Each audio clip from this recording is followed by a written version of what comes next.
What is going on, people? It's me, JC, one of the best reactors on YouTube. So, My Hero Academia spoilers came out, and I'm kind of befuddled. I'm kind of up and down. The more I read them, the more I'm kind of like, what in the world is going on here? Is it good? Is it bad? Let's just get right to it. So, at the very beginning of it, we see All For One in the cave. He is talking to Aoyama's mother, and he says that he has a lie detection quirk, right? And so he can tell when someone's lying. He's talking to her in such kind of like a code, right? So he's not to get caught. And he said something about, needing wine. And he said, my son or uncle will bring it to you. He's like, okay, there is no lies detected in his mom. So he's like, okay, everything's going according to plan.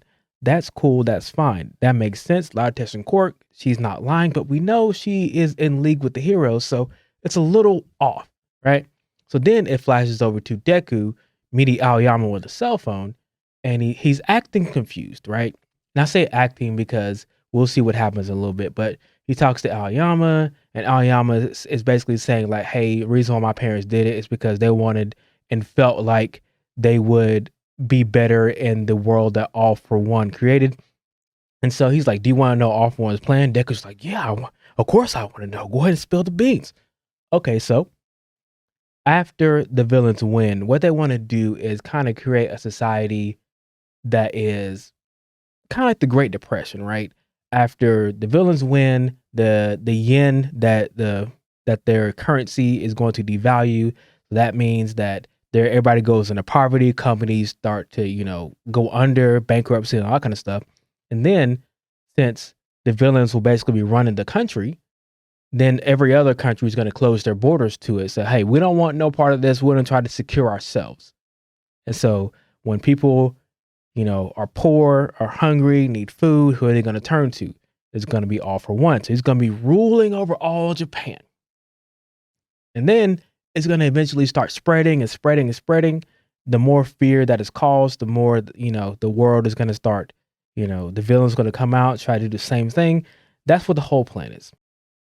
And then All For One shows up out of nowhere, and he's praising Aoyama for what he's doing. And Deku's like, oh my God, I trusted you.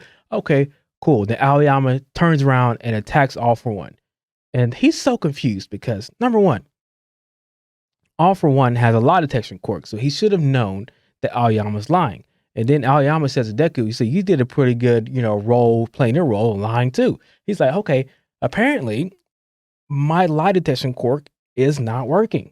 That's cool. But then he says that Tomura has been scanning everybody's location and there's no heroes around the vicinity. We'll get to that in just a second. So out of this goop comes out a whole bunch of villains. All the villains that we know, all the villains that we love come out. And then next thing you know, a portal is generated and then you see all the heroes come out. So everybody that's supposed to be fighting is all in the same place. Now here's my thing. If you know me, you know this channel. I'm not gonna call it inconsistencies. I just think that All For One has been so calculated this entire time. So like you would thought that there would be certain things and certain contingencies that All For One would have thought about. He's like, yeah, you're by yourself, Deku. Yeah, they're gonna really leave Deku by himself. Really? To meet out in this random place for All For One just to jump him? Come on, of course not. I mean, that's neither here nor there. I'm just happy that the fighting is going to happen. But that's what I'm looking forward to. So what do you guys think of the chapter? But I'll see you guys next week for another edition of Spoiler Talk. Peace.